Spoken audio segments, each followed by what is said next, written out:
How's it going, everyone? Tech here, and on this episode, we have a new game jam for all you mamas, boys, and girls. We take a leap of faith into the fall, and we want you to join us for a little night in our Lakeview Cabin, ladies. With music by 8-Bit Heroes, this is episode 11 of the Indie Game Riot!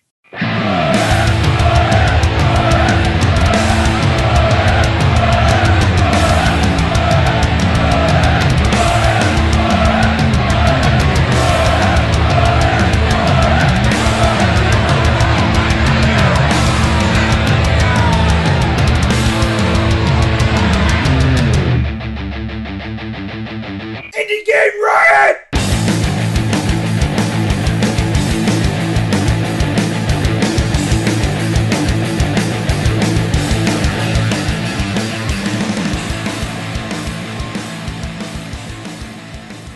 Everybody, it's JaShinYa, and this is episode 11. That's 11 for those of you who are arithmetically... that's right, I just made up a word. Arithmetically inclined? Declined. Declined. This is all sorts of grammar. Because everything's going downhill from that intro. That's right. So,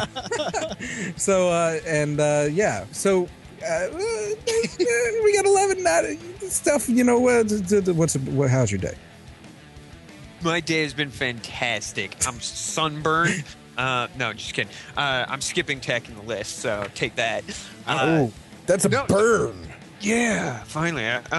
So I had FantasyCon, and you know, a bunch of LARPers and other such nerds is kind of not the place that you would think you're going to run into indie game development studios.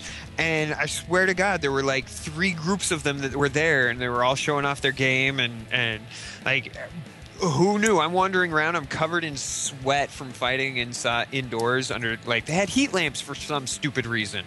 And it seems like a good idea in 100-degree weather. Yeah, exactly. So they've got like heat lamps inside the convention center. We're fighting on polished concrete. We only had 7 concussions over the course of 3 days, and they were all from people like tripping over somebody and braining themselves on the ground.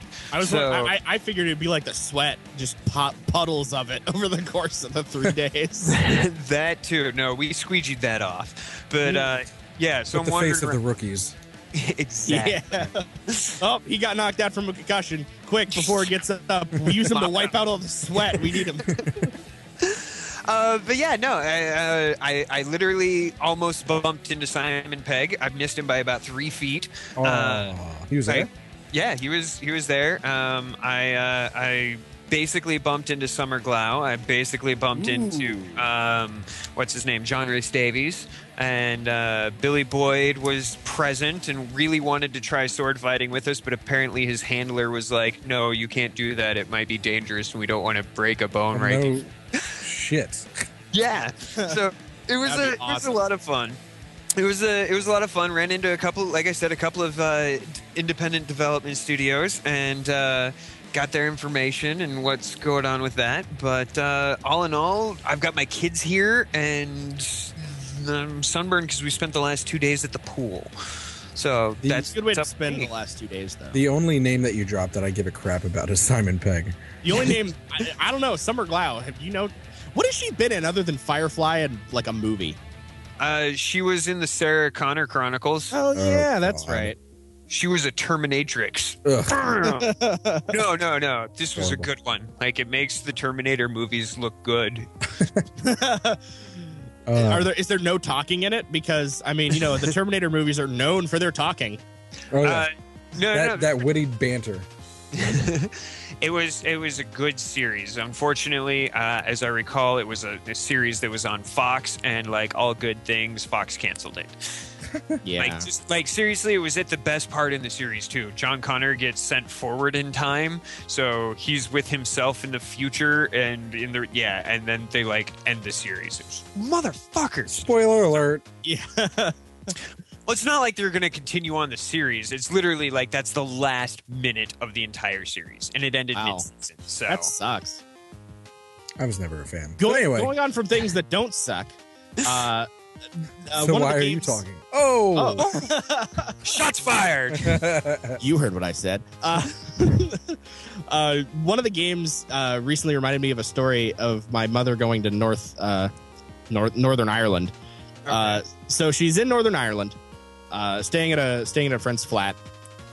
And, you know, she's from America, never been to Northern Ireland. And if for those of you who don't know, Northern Ireland is the occupied territory attached to the Ireland island. people often forget about this because they think like terrorism is only in like Africa and the Middle East. Well, yeah, and, you know, back in the 80s and the 70s and whatnot, you know, there was a lot of gang violence, and the IRA basically blew a lot of stuff up and killed a lot of people. And anyway, they one night, it's kind of late. All the pubs are closed because it's the UK and they all close at like 11. And they're hungry and they're like, all right, well, try to find some food, you know, go out. She goes out and she turns a corner. Oh, there's a bar over there that's open. All right, she goes in there. Hey, do you guys sell any food? Oh, you know, hey, come upstairs with me. You know, she walks upstairs. It's like, we just had a big meeting and then we have some food left over. Here, we're just going to throw it out, but here, take this. She has these bags of food. And so she walks back and she walks up to the flat and she puts the food down, and her friend goes, wow, where'd you get this food? And she goes, oh, the pub down the street. And he goes, wait, the one with the sign, the big white sign on the outside? Yeah. Did they follow you? No. Because that's the local IRA pub. Like, that's where they all go. Did you tell them where I lived? Did they get your name? Did they poison the food? Yeah, exactly. It was really funny because she was just like, oh shit. What did I just do? Going to the big quotes local gangs hideout, basically. And then, you know, she also talked about watching the local IRA high up leaving the grocery store with his wife / girlfriend. He hands the groceries to the wife. The wife drives off in his car. He drives off in her car, and they both circle a few times to make sure they aren't being followed. Such is the state of Northern Ireland. They've watched too many movies, is what they sound like. Because you just don't drive around in circles to lose. No, but someone. you drive around in circles to see if you're being tailed. Yeah, it's called doing your dry cleaning. Actually, yeah. So what about you, Josh? What have you been up to? Me, not much. I've actually I'm just waiting. We're at the because you know I've got the new baby boy coming in, and it's going to be in less than a month, assuming you know there's nothing that's late. So that could be. I mean, between now and the due date, really, it could happen any time. And the closer we get to the due date, the more likely it's going to happen.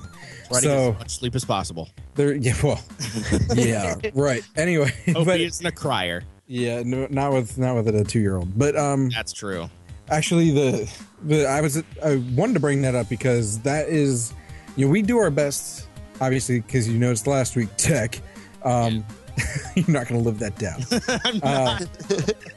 That you know, we do our best to keep the show going, but I got to be like, if the baby comes, it could maybe at least postpone the show. Right. You know, because I mean, I get that's depends on what happens too. Because if there's like a C-section, then that's Danny, you'll be sitting in the lobby of the hospital being like, episode 12 of Indie Game Riot. Yeah. Here's my baby. Yeah, it's like this is gonna be a short one because I'm in the hospital waiting room with a lot of people looking at me like I'm crazy, telling me to be quiet because people are dying over there. Well, hopefully not the birthing area. Never mind. Yeah, really. I was like, wow. I think hospitals. I think like ICUs and operation rooms and stuff. Not. Yeah. Life is here. Yeah. Well, I don't know. It's stressful time for everyone. Oh, of course. And the thing is, she had a C-section last time. It was like a somewhat of an emergency C-section because the kid's head got caught inside. Like it was twisted weird and it couldn't come out. That's not good. And so they had to get a C-section. And we're going to try and do a VBAC, which is a natural birth after the C-section. And that's kind of risky, so it's a little bit more stressful because it could rip the scar and there could be a lot of bleeding and blah blah blah. So I'm trying to I don't know, maybe the show will keep my head in the game. Like I just like be distracted enough to not worry so much. But we'll see. But just remember that the reason why doctors always say this won't hurt a bit is because hearing something from a doctor makes you think that it's true. No, I don't trust. No, it's called like a nocebo. Like if a doctor says, "Oh yeah, you're gonna get sick," you might get sick. I don't trust doctors. Well, not all of them, but anyway. Yeah. But yeah, I just wanted to. Unrelated side note: did you know today was Free Slurpee Day at 7-Eleven? I did. Yeah, there's not even a 7-Eleven around where I live right now. Oh. It sucks. Yeah. I do love Free Slurpee Day, and then there's Free Rita's Day on the first day of spring. Yeah, because Rita's isn't already super busy. What the hell is Rita's? It's like it's an East Coast around here. It's an Italian ice and custard. Yeah. Oh, gotcha. They're a little delicious. bit crap. No, they're not. They're like the Starbucks of. You're dead to me. Icy things. You're dead to me. And moving on. Speaking of moms in this section. Your mom can suck on my Italian ice. Indie News Injection. Are you bored with the same old games? Yeah. Why, then give yourself an Indie News Injection. Thanks, Indie Games. And the first story we have for Indie News Injection this week is another game jam. We've got a lot of well, I think there's game jams just pretty much every week, depending on where you look, right? Basically. Yeah, no matter where you look. But anyway, this game jam was actually brought to my attention by someone who follows us on Twitter. So thanks to Andrew Kesterson. He sent this news via Twitter, and it is called the For Mom Game Jam. This is a game jam for their mom, my mom, your mom, moms everywhere. What if you hate your mom? Then your grandma or your surrogate mother, or not surrogate, but your godmother or surrogate mother, I guess, if you have one. Whatever. I'm sure you can find a substitute. If you are emotionally damaged, then I guess maybe one of your stuffed animals. Rev's like, don't listen to Mr. Binkles. Mr. Binkles. But yeah, this game jam is about everyone's mother. And just to give a little bit of background information on it, it was it's dedicated to all mothers everywhere, but it's inspired and largely dedicated to one person's mother in particular, Maria Munaz. I feel horrible. Maria Munaz. Yeah, Munaz. Well, I want to say it looks like a Spanish name of some sort, so I want to say Munez or something like that. But it's Munoz. And the mother is diagnosed with mitral. I'm going to show you how you pronounce it. Valve prolapse, and which is basically where the left ventricle / left atrium around, it's. I'm sorry. I'm getting. It's a heart condition. Just say heart condition. I'm not a doctor. Screw it. But anyway, she's in this heart failure category, and she's really struggling with it. And I guess they really wanted to make this game jam to show her how much they love her and how much they appreciate her, and kind of lift her spirits while she's going through this. And then, at the same time, saying thanks to everyone's mother if you care to do so. It is starting in about 21 days. And it's going to be the deadline, or the submission time is going to be from August 2nd to August 8th. So everyone get ready for that now. And then you can start submitting in the beginning of August. And maybe we can check out some of your games, because game jams sometimes bring out some very amazing games. If you don't know, things like Surgeon Simulator. What's some other popular ones? Goat Simulator. No. No. That's because of it. That's because it was done in like 24 hours on. I don't give a damn. That doesn't deserve. Just saying. Anyway, speaking of Goat Simulator, sorry to sidetrack. So my buddy went into GameStop today just to kind of see what was available. He had a gift card that still had a couple bucks on there.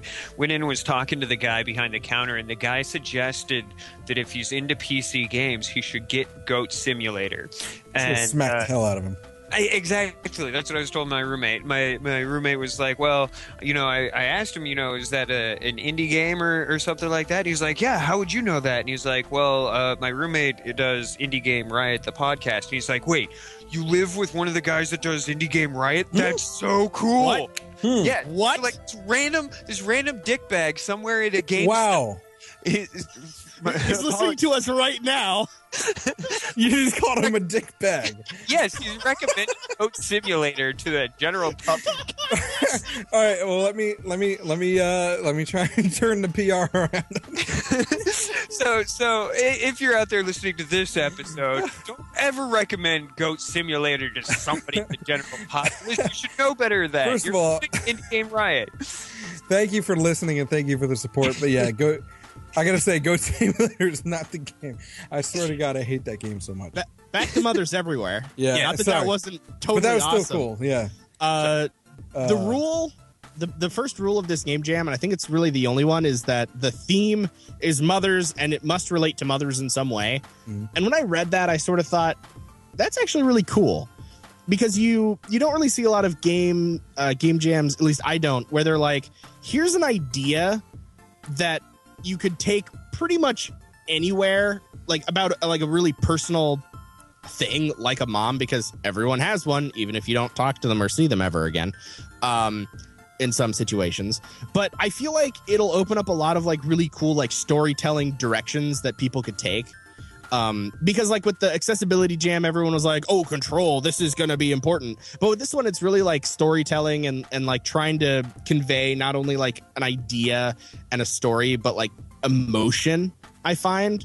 I think a lot of I think it's pretty obvious that a lot of the games that are going to probably come out for this are going to be very emotional. I'm actually really interested in seeing the creativity that comes up in this, because it's not a very touched on subject in games, at least not as a central point. I think it'd be really cool, even also to even look at it in a different way. Like, what if you're playing a mother, or you have to like do that sort of like parental instinct thing, like with the toddler game that we reviewed a few weeks ago. Among the Sleep. Yeah. Like that'd be cool. Like, and that premise is just so like vast, and I would be interested in seeing it, because I got to admit, the way that I grew up definitely tainted the phrase mother for me. So I would be interested in seeing other people's perspectives on that kind of familial relationship. As long as they're in black and white. Sorry. What? Not saying that you should do this, but like, I'm just thinking maybe they should put rules, but I don't know. But there's no limitations to saying that it has to be a good perspective. No, that's definitely true. But I think something that's always fascinated me is even when you guys when the three of us are just bullshitting around, and somebody makes a your mom joke, everybody kind of laughs and it's like, haha, that was funny, because your mother might not actually fit that stereotype. Whereas for me, people make your mom jokes and it's like, I've got a friend whom you cannot make your mom joke to, because he loves his mother and respects his mother so much that he's willing to go to jail to beat the shit out of you because you drunkenly made a your mom joke at the bar. And to me, like, that, not having had that connection my entire life, the whole concept of that relationship and how other people perceive it, both good and ill, fascinates me, and so I'm really excited to see how this plays out, and I'll definitely be keeping an eye on this, just because it is something that fascinates me, how other people relate to the concept of motherhood, or how they relate to their mother or somebody else's mother, etc. You know who I think should make a game for this, but it's not going to have the time? Simon Carlson. I would be interested. Yeah, I don't think he has the time. No, he's too busy. He's too busy with origami or something. But I think that kind of mindset would work to his advantage. I think he'd do really well in the game jam. But yeah, he's too busy with the song for Vigo, so we'll let him go on that. But yeah, I think that's interesting, because I didn't think about that, because everyone's just assuming that, oh yeah, it's about loving your mother and things like that. But there's no rules saying, if Rev wanted to make a game where it's like, here, murder your mother, not saying that you should. Game that puts you in this, like a game that puts you in the situation of, you're a kid and your mom is always at work and you never get to see her, and you're trying to like do all these things to get her attention, and like basically like I don't know, showing the perspective to adults about how they like how they like treat their children and the time that they spend and stuff. Like, because I know that was one of the situations that a friend of mine had growing up. His mom traveled for work, and it was just him and his mom, and his mom made enough money, so he had a nanny, and the nanny would be around, and she was really nice, and I spent a lot of time over there, but she always bought him stuff. And to this day, he's basically just been sort of a shut-in. He's just sort of like, yeah, I'm just going to play some games, or yeah, I'm just going to like, you know, do stuff. And on the note of your friend Rev, I find that interesting. I don't know. It's probably just because it's just a difference in personality, probably. But I mean, I love my mom. Someone makes a mom joke. First of all, 9 times out of 10, someone makes a mom joke to me, it's just purely out of fun, like you said. And I just can't. I find it ridiculous for anyone to take offense to it. That's just in my head. He's also from a different culture, though, too.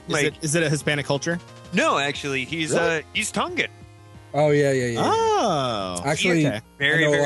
I know a lot of Tongans, and actually, you being from Utah, you probably know a lot of Hawaiians and Pacific Islanders, and I know because my wife's Hawaiian, and for her family and her friends are all in Hawaii, and I witnessed that culture too, and one of her friends is actually Tongan, and it's a very unique culture oriented. Not like there are moms that you can make fun of, but Mama Nash is not one of them. I kind of see where that's coming from just because of that, but still in my head I think it's ridiculous. Yeah, you know what I mean. And so I find that kind of interesting how people can take that to, you know, even if someone was serious about it, it's like one of those sticks and stones that may break my bones type of things. You know what I mean? Also, it's your mom joke. Who takes your mom jokes? It's like, your mom's so fat, she has her own zip code. Yeah. Thank you, 1993. Yeah. Exactly. Like they're almost a parody of themselves at this point. But you know, you can't take them seriously. Mom games probably going to be pretty good. Yeah, looking forward to it. If you're a game dev out there, join the game or join the jam and let us know about your game. Like even if whether or not you submit it to the thing, let us know. We can take a look at it. If we really like it, we might even feature it. You don't know. But we still like to take a look at it. We'll keep an eye on it, and once August rolls around, we'll hopefully be able to test out some of the games. I don't know. We're not going to pull like an Indie 3. We're going to go through them all. But, but we'll test them out, and if there's any that catch our eye, we might mention them. You never know. So any last thoughts on the Mama Game Jam? I'm just super excited to see the stuff. Like that's what will tell it. Like this, the background of it is cool. The support of it is awesome, and I just want to see what people can do. You know what? You know what Rev's mom brings about? What? Sweat, swearing, and tears. You should go on with that. That is a good point. And strangely, also like Rev's mom, very close to my heart in some degree. I know. I'm gonna get punched in the face. Your shovel's ready. Yeah. Sweat, Swearing, and Tears is a new documentary series about indie game developers that is recently. It is coming out. I don't think it is released just yet, or some of the parts are. It is a multi-part series covering multiple different game developers, their stories, their backgrounds, the way that they go about designing games and working as a group or working as a lone developer and conveying emotion and compelling stories and gameplay, and basically what every indie dev or all of the best indie devs strive to do to an audience. And the videos that I've seen from this, all of the devs are just super passionate about their work, because being an indie dev, you have to be. Because in a lot of the AAA games, a lot of the guys who are there, I mean, yeah, it's a passion of theirs, but it's also a paycheck. Whereas some of these guys are like betting their entire lives on it. Kind of like how we give a lot of crap to Phil Fish, but Phil Fish dedicated his life to making a game. Don't even bring you're digging up. To making the game that he wanted, and he did, and that's commendable. Just like all these other devs have put so much time and so much of themselves into the games that they're making. And this documentary series, being pretty good at film, I guess I would say. I mean, not trying to keep my. You almost What? opened up a can of worms there, buddy. I know. I know. No, So it looks like it looks like they're the whether they continue this on beyond the first batch. Yeah, it looks like they're following they're following Barking Mouse Studio in a series of 4 videos, one of which is currently available. But it does look like they want to continue on from there and profile other devs and their stories. So if you're a dev out there and you think you've got an appealing story, and hell, even if you don't, they might. Yeah. Even if it's just for a little bit, you don't know. Yeah, and most of these episodes aren't. I'm not seeing any like default times since we only have the one, but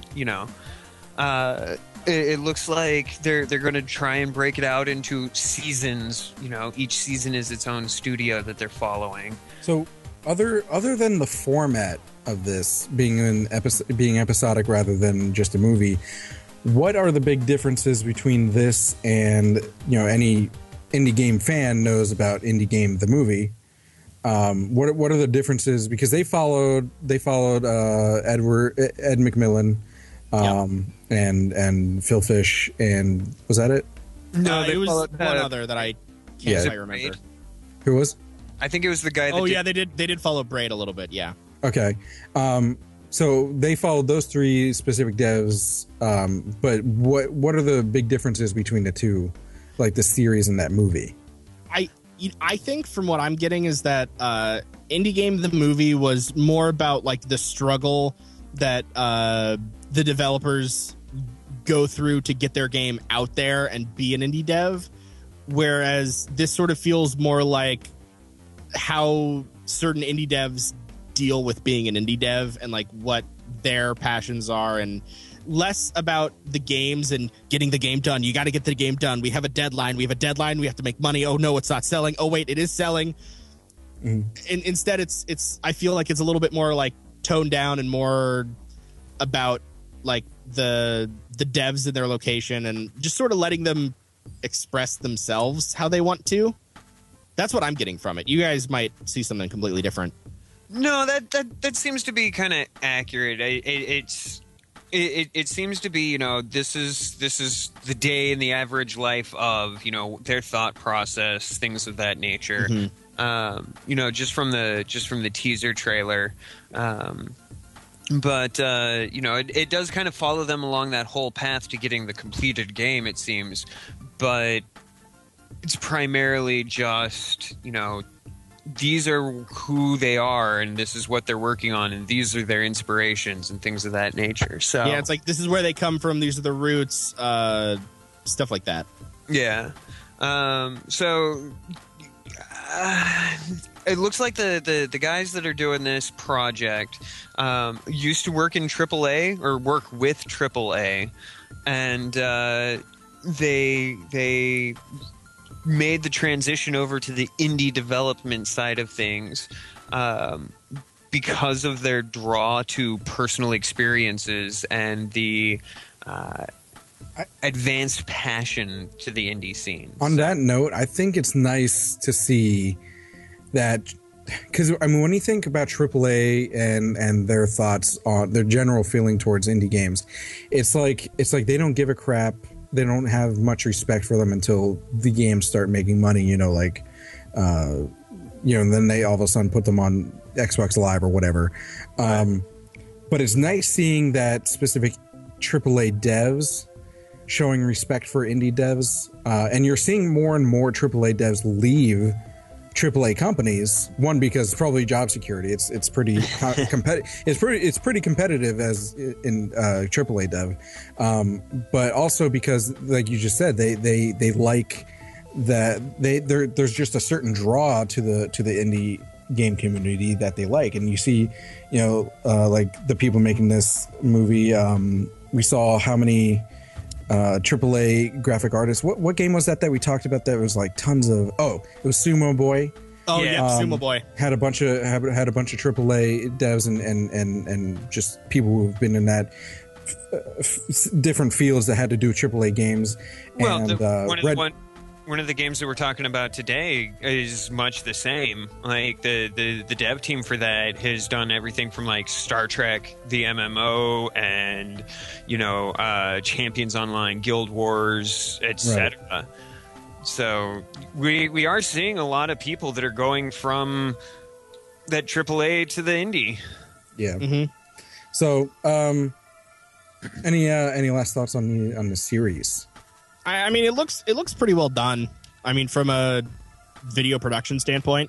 Mm-hmm.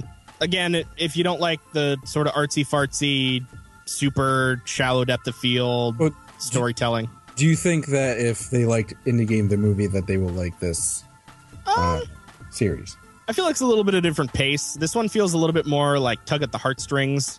Mm-hmm. Whereas Indie Game, the movie, I keep wanting to say Indie Game Riot for some reason, because we're so used to saying Indie Game Riot. Indie Game, the movie, was a little bit more inspirational. Inspirational, but also what's the word I'm looking for? Heartrending. Heartrending is a good one. Also, more suspenseful. Should we get a thesaurus? Yeah, all the adjectives to try and separate one documentary series about indie games and one documentary movie about indie games. So right, but I mean, it looks cool and it looks completely different. So it's definitely worth checking out. And the time constraint, you can't go wrong. The first episode's only like 4.5 minutes. So yeah, that's true. If you can't spare 4.5 minutes to at least give it a try. Yeah. Well, I think Rev, for the last part of Indie News Injection, we couldn't find a news story, but I think Rev has something to say to everyone. Yes, lobster. Wait, no. No, so just something that came up while I was browsing around for news stories today. I noticed there were quite a few threads on several different forums, including Reddit, in which developers were having to deal with either asshole fans of theirs or other games and or asshole critics, and how that was affecting their ability to proceed with their game. And the one that really came to light was, or the one that really stuck out to me, was this guy has been developing this game. He puts it out onto the he puts it out to the open world. It's a 3D game that he has built by himself over the last couple of years, and excuse me. And the some other developer is jumping into his game's forums and onto the App Store and Game Jolt, etc., and is basically going off about how, this guy that just put 2 years of his life into this game is just a rundown piece of shit and blah, blah, blah, and you should go check out this other game made by me and blah, blah, blah, blah, blah. And it turns out that it wasn't even the developer, it was a fan of that other game.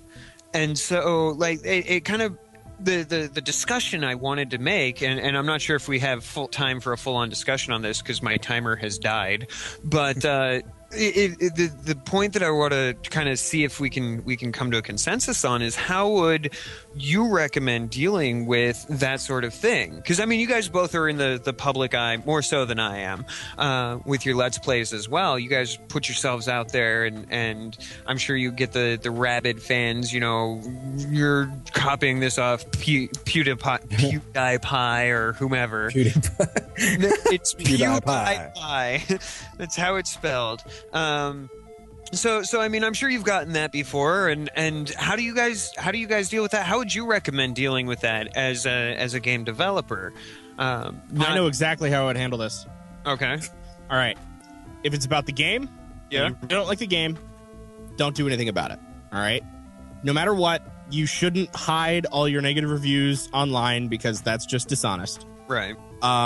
If it's harassing the developer or the creator or anything like that, to an extent where the developer creator feels a little bit uncomfortable, I recommend, especially if you're on a forum, either tell them, hey, stop that, talk about the game, or leave. Or if they try to start promoting their game, or if it's a fan, get rid of them. Because that's very. I'm talking more at the emotional level. Because nobody likes hearing that they're a raging cockbag. I think there's different angles that this is coming from too, because not only do we, like Tech and I do this from having to deal with Let's Plays like bad fans. I've had people call me ugly. I've had people call me annoying. I've had people call me stupid. I think one of the worst ones that I got is like, you are the most self-centered piece of shit, and I hope you die. Yeah. And that was someone that I went to high school with who found one of my videos. And I was like, wow, I know you. Yeah, you were my friend. Not really. No, he wasn't. But but there's that, and also, and kind of, I think even more similar to this situation is in our voiceovers. Like you and I doing voiceovers. Yeah, definitely.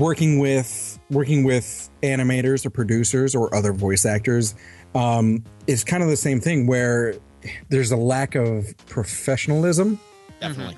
And I that's the kind of jive I was getting from you, Rev, about this discussion, where it was like other devs talking about someone else's game.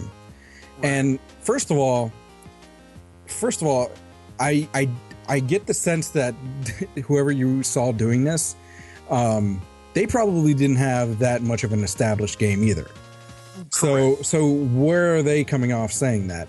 Second of all, when you say that other person, you were talking about the emotional aspect of it, you cannot bite, because not only is that trolling, and you don't want to bite, you don't want to feed the trolls, right? But also that person talking like that everyone else sees that lack of professionalism, and they're going to be like, same thing kind of with Phil Fish, except that he made an actually good game, but you know what I mean, saying like people are going to see that and they're going to be like, well, I'm not going to play your game if you're going to be an asshole. Yeah. You know what I mean? And so if you start responding to that and being an asshole yourself, it's going to go both ways. So yeah, go ahead. And that's why I was making that comparison to the voiceovers, because we worked with, at least I have, I don't know about you, Tech, but I've worked with a producer who has just been terrible. Like there's no communication. They complain about everything, and I understand they want like a certain perfectionist out of it, Mm-hmm. but I mean, there's getting good takes, and then there's just being a dick. There's also them keeping you on the email list after they already drop you. Oh yeah. I don't know if that's happened to you before, but that's happened to me. And then one other thing is that, and then on the other side of things, if it's a dev talking to fans, like that's even worse, because those are the people that support you. And I mean, fans are going to be fans. Like there's always going to be fans that leave, like you said, bad reviews are bad reviews. They have a legitimate opinion or whatever. You got to leave it. I think people are smart enough to filter out the junk reviews. Like, this is crap, and there's nothing like to back up their claims that it's crap. You know what I mean? As opposed to something that's like this is crap because, Well, okay, so what about Sorry, Tech, you go ahead. I know. Right. I'll ask. This might answer your question. People also sort of forget that the internet is something that you sort of like choose to go to, and it's your choice to subject yourself to the people talking. And I know it's like, oh, it's your forum, you're supposed to moderate it and everything, but like, I don't have to check my comments. Do you know? Yeah. Like, I mean, it is kind of hard though, because you're like, really so hard. Curious. But then at the same time, like, you have to, as an adult who knows what the internet is, you have to be able to be like, okay, I'm going to check these comments. I hope they're good. And if they're not good, just be like, oh, okay, I think I'm pretty awesome anyway. I think everyone knows that what the internet is at this point. Well, right, exactly. And they know the I can't pronounce it, the anonymity. That one. There we go. Of it is there, and it just kind of fuels the flaming and the trolling and the aggressive the comments. Internet fuckwad theory by Penny Arcade. And I think everyone's aware of that. So when you subject, like you said, you're going to say, okay, I'm going to do Let's Plays, I'm going to do voiceovers, I'm going to stream. And yes, I am referencing something else that I'm not going to say. Or I'm going to do a podcast. Anything that you're subjecting your personality to, or your talents, quote, I don't know if you have a talent or not, but whatever. you're going to have to expect negative comments. There are haters out there. There are just people that are completely miserable with themselves, so they see outlets to make other people miserable as well, or at least attempt to. And you have to be prepared for that. You have to have thick skin. Otherwise, if you can't do that, be honest with yourself. If you can't do that, don't put yourself on the internet. Find something else to do. But you also have to know the difference between a troll and a hater and someone who's actually trying to give criticism. Right. Well, I think it's pretty easy to tell this. Yeah. So a lot of your guys' perspective has been coming towards you as the creator. Let's reverse this. Say you have an asshole fan. Say I become a fan of your work and I rapidly going out onto other people's projects and things and attacking them. The PewDiePie fan army. Yeah, exactly. I wasn't going to mention that by specifics, well, but it's everyone knows. Everyone knows. It comes up in the Let's Play community on a very regular basis. You know, somebody can't play the same game because, you're just copying him, and all of a sudden you're... So how many times have you played a game that someone else has already played? Well, but regardless of that, regardless on that fact, like how would you say you're a game developer and I become this hugely rabid fan, and I go out onto other people's forums and I just start trashing them. Oh my god, Josh and Tech made a much better fucking game and your guys all sucks at blah blah blah blah blah. How would you as developers deal with that? Because that negative emotion that you had mentioned earlier, if you respond back in kind, people are going to get that negativity associated with your name. How would you deal with a situation like that if it were brought to your attention? I think there's only so much you can do because, we keep going back to PewDiePie, even though it's Let's Plays compared to like devs, but it's the same concept of rabid fans. Mm-hmm. I feel bad for the guy because he seems like a nice guy, to be honest. Yeah. And he deserves the success, good for him. He's doing it legitimately. So same thing goes with any kind of indie dev in that situation. You can only do so much because you can't force people to to do something or to not do something. The most you can really do is kind of put out a PSA and be like, okay, guys, thank you so much for the support. And I thank you so much for defending me from whatever. But look, in the indie game community, this is what we're about. We're about respect. We're about supporting each other. It's not a competition.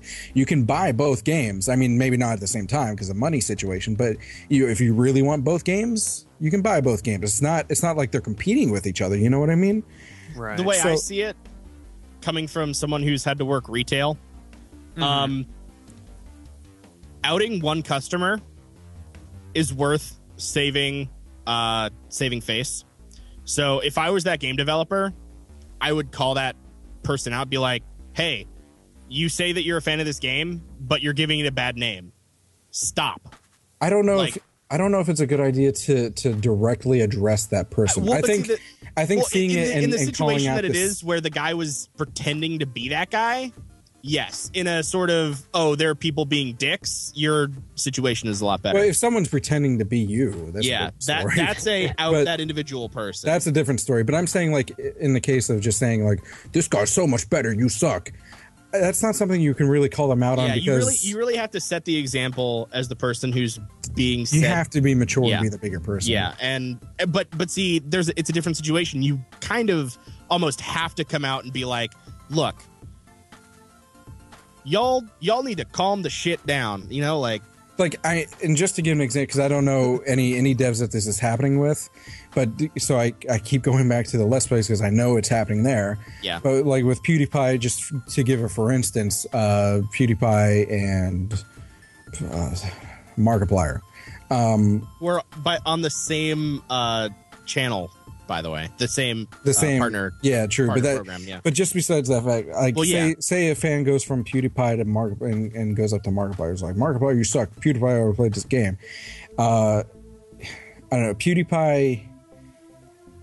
He's said it too. He said it. He's come out in vlogs and said, "Okay, guys, just calm down. It's not that serious, and it doesn't matter if he plays the game." And he's admitted, he's like, "It's not that you even have to admit it. It's like, so what? I've played games that other people have played too, It's not why can only one person show gameplay footage of this game. But also I think it's a good idea, and for if there's sort of happened to an indie game dev too, it's a good idea to actually call out that person that fan was attacking, and not call them out, but say, hey, that person is a cool person. I talked to this person. You could even, before you even make that PSA, quote, you could contact a person and say, hey, I'm sorry for whatever this person's doing to you. Yeah. I just wanted to reach out and say sorry, and I have a lot of respect for you.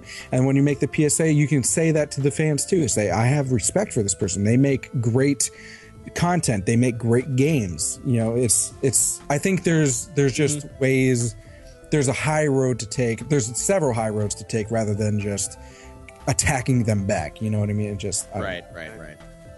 And also, one thing that does is it builds the community, and it builds a stronger community, because when you have people working together and talking to each other, it's no longer, this is my game and mine alone.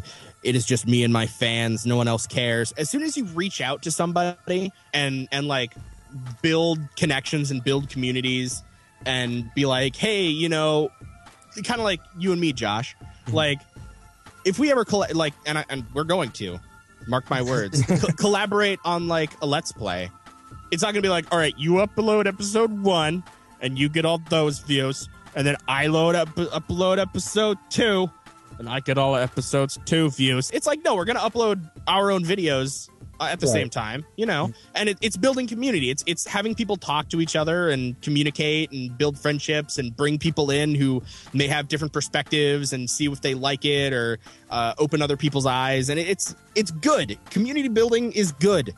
Yeah. And just indie games unite. Just leave it at that, except for Phil Fish. So anyway, moving on. I think I wonder if we could get Phil Fish on here at some point. Oh, Jesus, I doubt it. I highly doubt it. I would love. Oh my God! Gosh, I would love for that to happen, but I'm just imagining how much of a disaster. I really it's going to be like 5 minutes in, he's just going to disconnect from the call. That's really what would happen. He would hang up on us, and it would be. Yeah. It would be. No, he wouldn't. It would be wondrous. Professional. He's a damn professional. He is. Okay. His Before something else happens, we're moving on to starting the riot. We're starting a riot over here.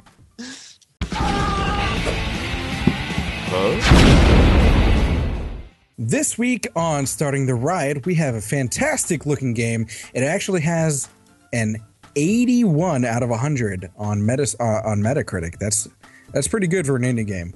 It is called The Fall.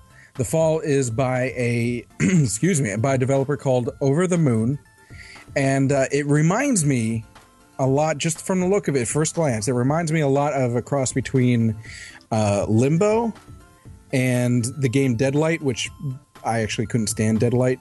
I did an LP of Deadlight, and I raged more than I should have ever had to have raged in that game. But the only reason I say Deadlight is just because of it's like 2.5D ish. Right. Yeah. The models are 3D, but it's like side scrolling, if that makes any sense. But there's also like depth in the layer of the 2D, so to speak. Like you can take cover and around 2D objects. It's cool. It's cool looking.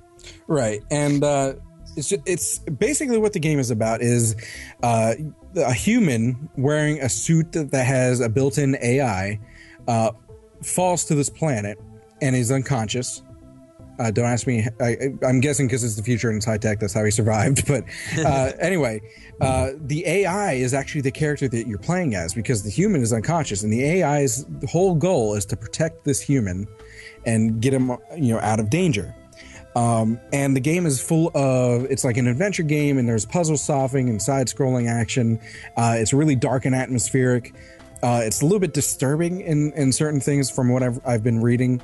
And like I said, it's gotten a lot of really good reviews from different from different journalistic game journalism type, like Indie Game Mag. Hands down, The Fall is one of the best games I have played. So that's the kind of reviews it's getting. An 81 out of 100 is pretty rare for for indie games when you think about it. Games. Yeah, especially for an indie yeah. game that only costs $10. Right. And I mean, think about how many indie games have scored over 80 on Metacritic. You know, you're talking like Spelunky, FTL. FTL, like games that are classics at this point. And Spelunky's only been out in like maybe a year, and it's already a classic. You know what I'm saying? So it's on its way, and I think that it's worth checking out at this point. Like you said, $10 for this. That's it. Mm-hmm. It was interesting to note. I was doing some research into this before we started recording. Apparently, they ran a Kickstarter back in October, and they actually reached 224% of their funding goal. And excuse me, yeah, that was October of last year, and not bad for a first-time game studio. Like the fall is. Yeah. I didn't know that. It's a debut. Yeah, this is their debut game. It looks really cool. The company was founded January 1st of last year, and they kickstarted the fall. Apparently, they've been working on the game for several years, or at least the story for the game. Over 2 years, they've been working on the story. So actually, the fact that they put 2 years into just the story tells you that it's going to be probably pretty immersive, and just the whole story in itself is just going to be an experience that you're going to want to play through. And this game is actually, the fall is actually just the first game in a trilogy, according to them. You know what game this reminds me of? This reminds me of Heart of Darkness and Out of This World.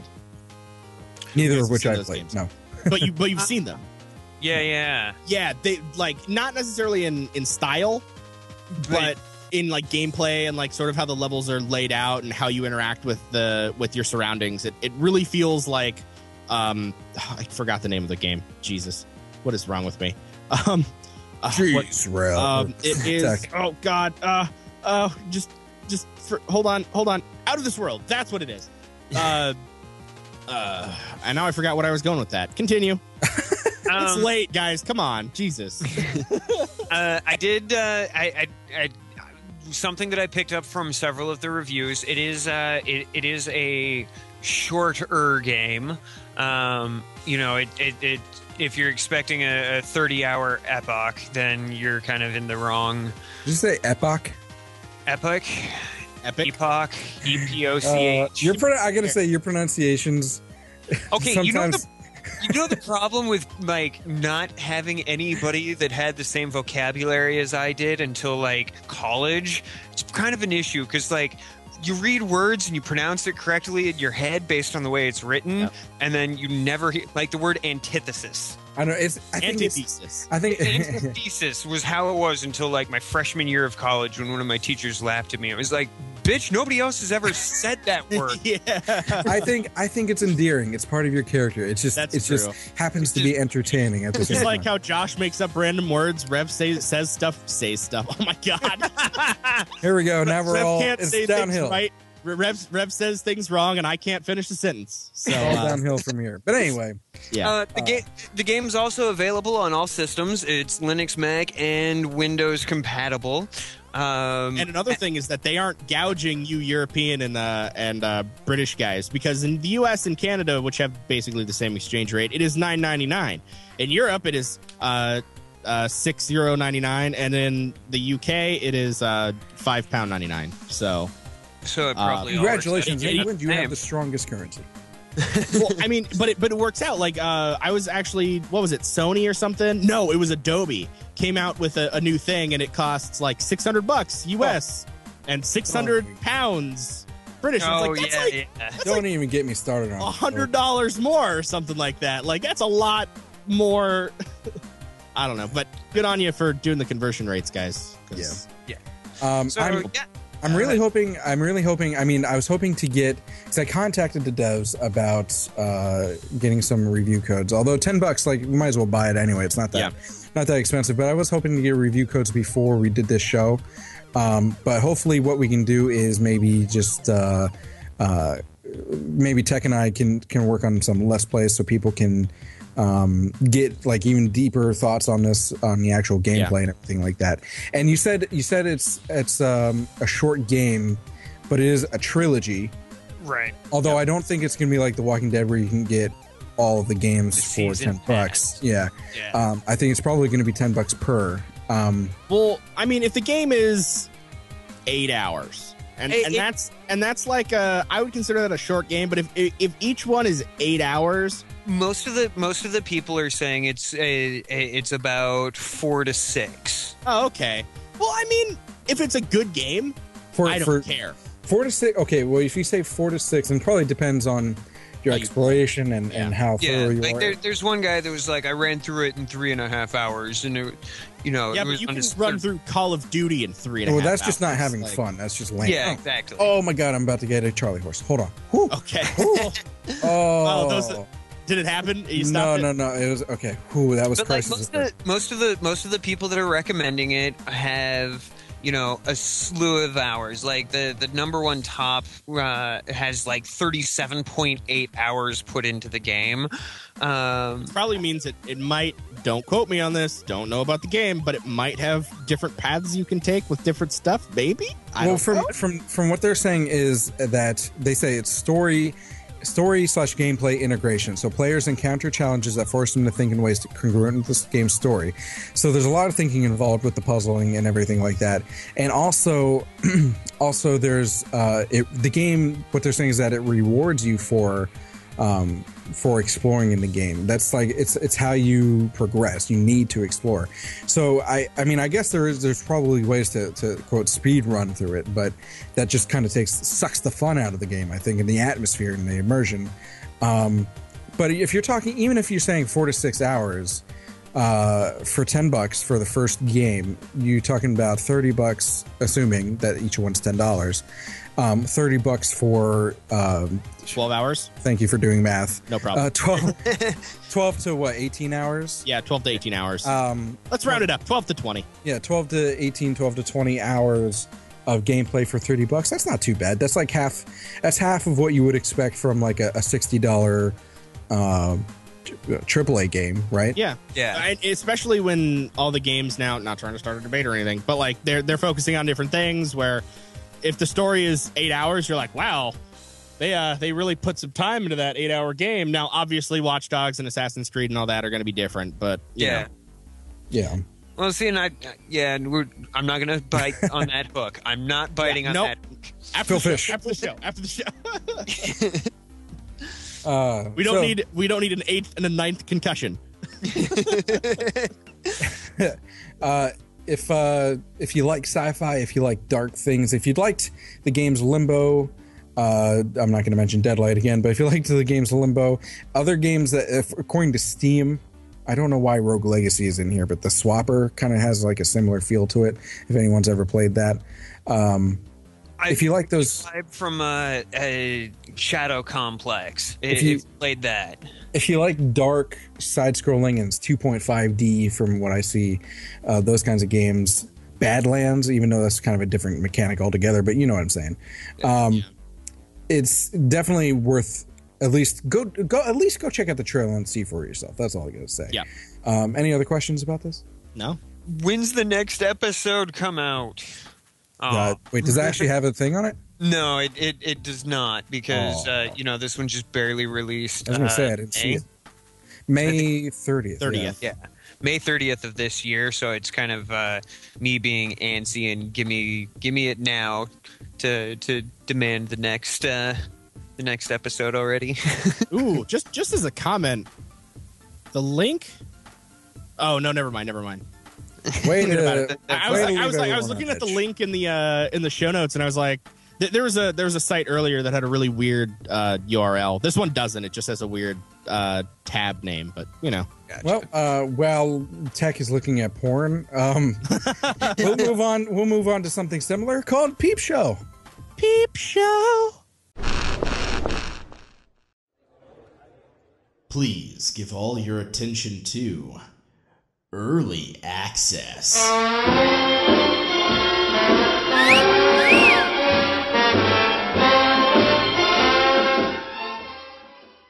And on this episode of the Peep Show, we have a great game called For My Brother. Now, these guys are quasi-local to me. They're over at Mountain View, California, and they're on Kickstarter.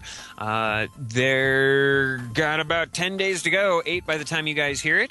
But let me tell you 3. about 3. Or no, 7. Sorry. 7. Minus 6. 3 days. Minus 3 days plus 4 carries. Mathematical.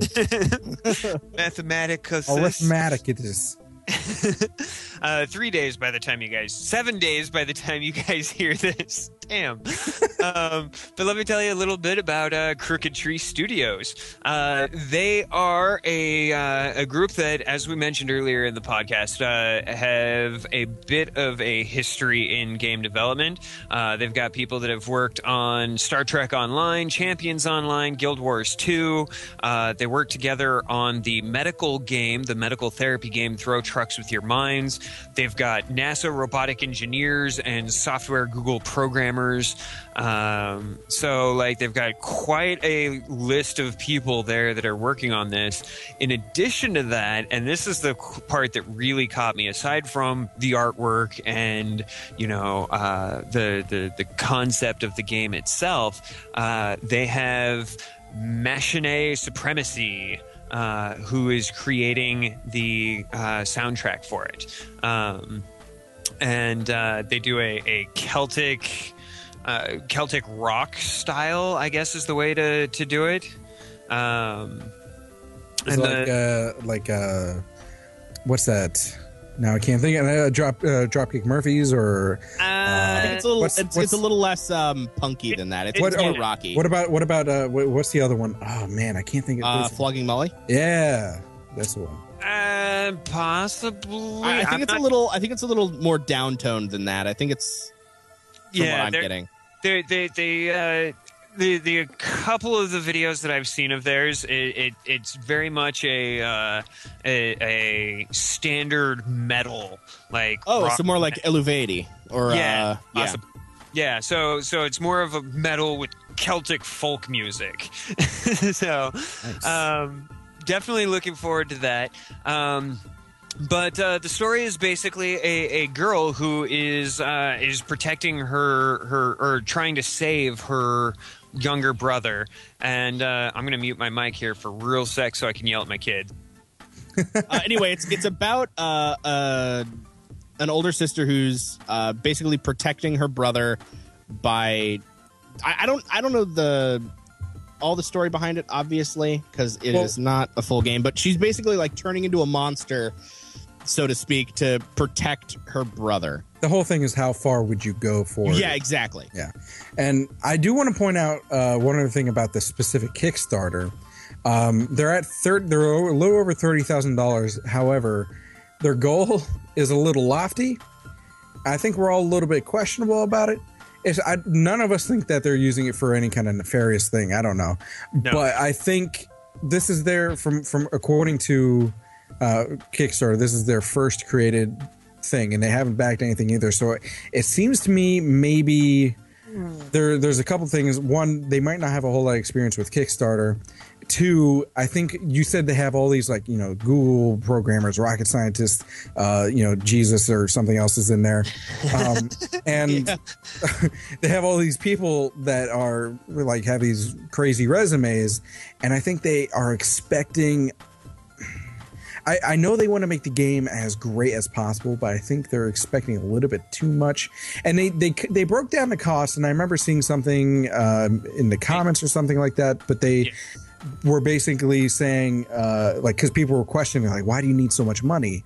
And you just want to have a good paycheck while you're making this. And it's like it came out to, like, per person, it was like $18,000 for the year, something like that. Something. In addition to everything else, because they broke it down on their budget, and like the biggest chunk of it is by far art.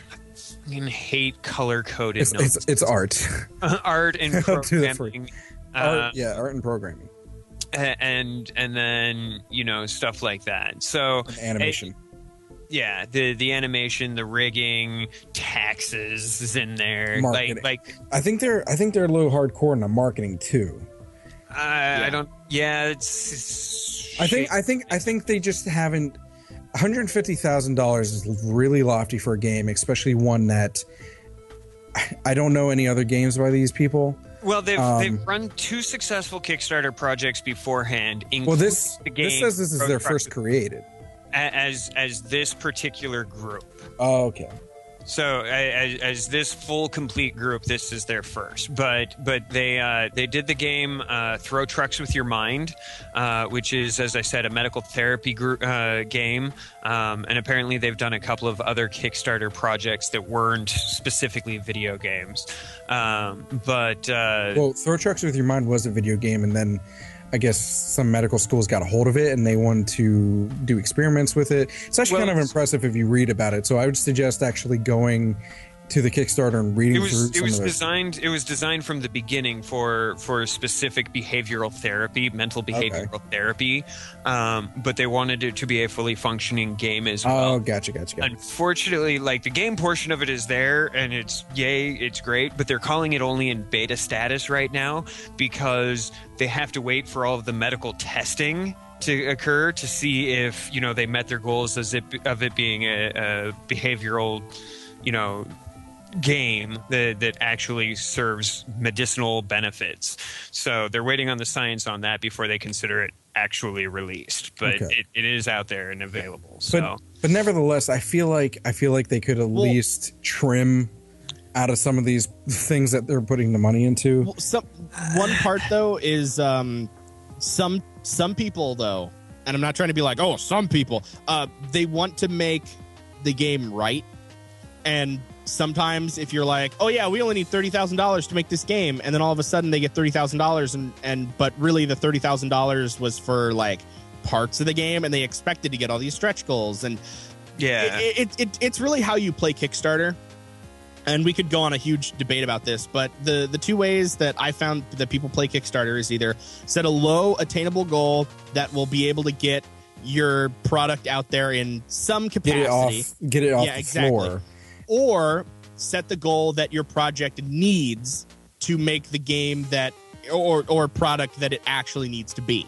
And $13,000 a dev for like maybe mostly a year or so of development is less than you get on disability in the US. So like it's actually not a whole lot of money. Like, oh, you think $13,000 in your pocket, that's a lot, but that's like $13,000 full year. Yeah. And that's if the development takes a year. If it takes 8 months, that's great. If it takes 2 years, which it can, this is an ambitious project, but these guys know what they're doing. So it's a careful treading mix of what ifs and it does look like they are taking the route of this is what it is going to be for the full and complete everything. Because they don't really have any stretch goals listed or anything like that. It's, you know, if we make it to this amount, this is what we're going to have. And I really hope it makes it, because holy crap, does this game look good. The insular art style, the early Romanization of the British Isles art style, and that in conjunction with the music and the gameplay itself, I just can't. I want it. And just quickly to talk about actually the game is the main mechanic is basically it's a side-scrolling game. Puzzle platformer, and as you gain your I don't know, you call it monster abilities, you open up new paths. So it's kind of like you go through the same area, but all of a sudden they give an example, like at first you can only go straight because you can't really jump high or climb, and then you start gaining some monster abilities, and then all of a sudden you can climb and go the higher road or whatever it is, and then all of a sudden you can jump really far, so you can climb up to that cliff and jump over to a cliff that you couldn't reach before. So I think it's really cool that it's almost changing. It's changing like the same landscape, and it's keeping it fresh in that way. Yeah, changing the dynamic of it. Yeah, right. Where you have to change with the level, not the level changing necessarily with you. Yeah. And also talking about the game, for $30, you get the game and Throw Your Trucks with Your Mind, and your name in the credits. Boom. And that is Throw Trucks With Your Mind for Windows and Mac, and For My Brother is also going to be developed for Linux. And they are very adamant about developing for Linux. Yeah.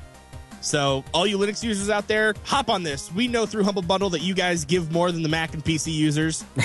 So come on. This game looks really fun. You even know the stuff on Humble Bundle they can't play half the time. So yeah, exactly. Exactly.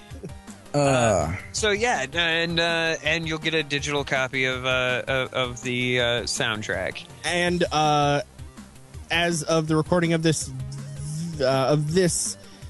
podcast, what is the word I'm looking for? You can get the game for $25 if you are with the next 147 backers. $25. That's $5 off plus the other one. And tell them the Indie Game Riot sent you, even though yeah, exactly. Tell them the Indie Game Riot sent you, because holy crap, do I want to support these guys. Anything else, Rev?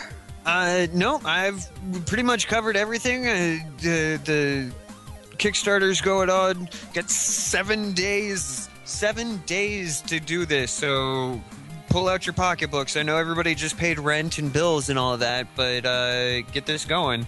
Let's help these guys get to what they need. All right. Well, I think that even if you don't have money, you always have options, because up next, we have free fun. All right, everybody. For free fun this week, we have a game called Lakeview Cabin. You can get Lakeview Cabin. You can play it on Newgrounds or download it through... What was the other place you can download it through? Game Jolt. Game Jolt, of course. Love Game Jolt. Not a sponsor. Anyway, in Lakeview Cabin, it is a 8-bit, 16-bit style game where you're playing a dude who's out on a vacation in his peaceful little weekend cabin that looks over a lake. Wow. It's on an island in a lake. It's on an island in a lake. And it starts out pretty innocuous. You pick up an axe, you can chop wood, you can have bees attack your face, you can get on a lawnmower that doesn't go anywhere. All the fun Exactly. getaway activities. Wait, how do you get the bees? Like, I threw the axe in the lake accidentally, and then was running around naked for a while. Basically, I'm not talking about I don't Tuesday know. either. Yeah. Well, it starts out, you can do all these things, but it slowly spirals downward into a. I did an LP. I actually did 2 LPs of this because I was really confused the first time and I didn't know how to beat it. But I gotta say, I was playing it for a while, and there is like a built-in key that you can press to skip directly to the I guess exciting part. But I was playing it for a while. I had no idea what was going on. I was like, okay, I can interact with all this stuff, and I already knew. I was like, this is supposed to be like a horror game or something. Like, it even comes up with a warning in the beginning saying there might be disturbing things in this game, so watch warning out. stays there for a long time. Yeah, and they're like, you better read this. And I was like, what is happening? Like the whole time I'm tense because I'm just like, I know this is supposed to be a horror game, and literally what happened I was playing it for, I don't know, 10 minutes, maybe, probably longer, between 10 and 15 minutes. And I was like, well, I guess that's it for this game. And as I'm about to close out my video, it's like dun dun dun dun dun, or whatever the hell the music is that means bad things are happening. Mm-hmm. And it's just a little pixelated game, and yet when that happened, it scared the crap out of me. Mm-hmm. And not only that, but all the scares and horror in this game are so visceral and fast, and yet very real feeling that I knocked the bucket into the bear trap, and I was like, oh, let's go pick up the bear trap. I'm bleeding all over the place, and I'm like, holy crap, what am I doing? And that's not even before the scary parts even happen. That scared me too. I forgot about that. Yeah. And it's it's just so it's good, it's adjective. It's very puzzly too, and it's one of those things that you have to get right, or else you're not going to beat the game. It's not like a long game, so it's not a big deal. You have to start over. But right. I for the longest time I was like, what do I do? Yeah. I still don't really know, because there's multiple endings, I guess. I still don't really know them all. I just know the one that has to do with the scariness. I don't want to spoil it for anyone, but Right. I It's a screamed. game that Rev is going to play. I screamed like a little bitch. That's all I'm gonna say. I will watch your Let's Play of it. In fact, I'm looking up your Let's Play of it right now. Yeah, I did 2 videos because I tried to beat it the last time. I actually still didn't beat it, but I was kind of like on the right track. I was like, okay, I'm enough. But anyway, Open right out of here. yeah, really. Any last words on Lakeview Cabin? A quick little free game. Yeah. I mean, I played about 5-10 minutes of it. It was cute. I got to run around naked and jump in a lake. It was cute, he says. yeah. That's all I know about it. It was a cute game. I did not experience any horror or anything. In fact, I was even able to go into the outhouse and sit down. So. And meditate. Well, one thing that you can meditate to is the music that we've been playing in the background, because this, by the way, is, if you didn't know, the end of the show. The music we're playing in the background is by 8-Bit Heroes. We found they contacted us through Newgrounds, so we'll put a link in the description. If you like the music, go check it out and support them. Say, hey, Indie Game Riot sent us. We love you, and they love you, and you love us, and everyone loves each other. It's just a big giant love orgy. Yeah, exciting. And there goes our celibate audience. Yeah. and that one dude who works at that one GameStop somewhere. Yeah, I bet you didn't know that when you were listening to this game tonight, you were going to lose your virginity to us. Wow.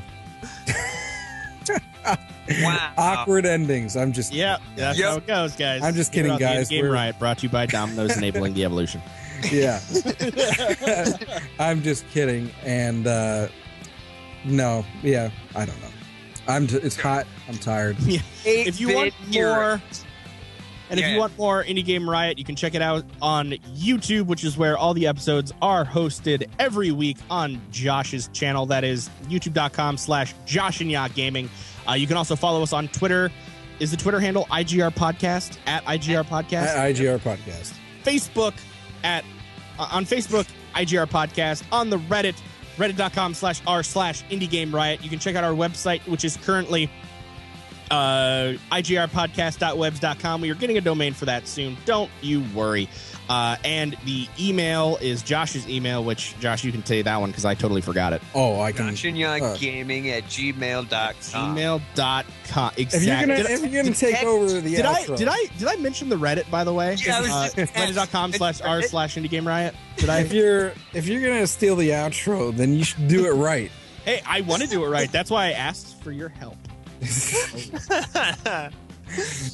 Yeah, you can send your emails VH1 behind the podcast. to takedo.obsci@gmail.com. All right. Well, say good night, fellas, and we'll sign out. Have a good one. I'll see you guys next time. Toodles!